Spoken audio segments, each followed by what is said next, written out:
If you have no experience in making games in Python, the best way to get started is by learning the basics of programming in Python.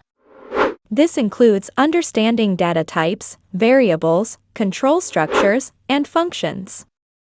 Once you have a good grasp of these concepts, you can start learning game development in Python by following these steps. Step number 1 is: choose a game development library. Pygame is a popular library for creating games in Python and is a good place to start.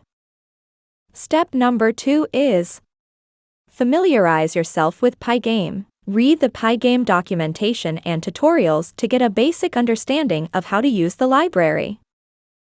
Third step is: plan your game. Think about the game mechanics, levels, graphics, and audio you want to include.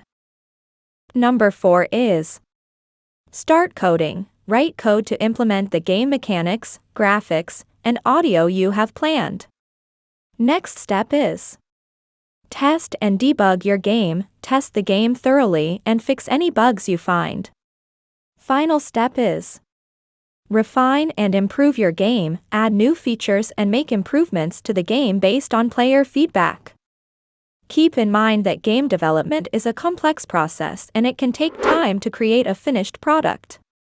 However, by following these steps and learning as you go, you can develop a basic game in Python with no experience.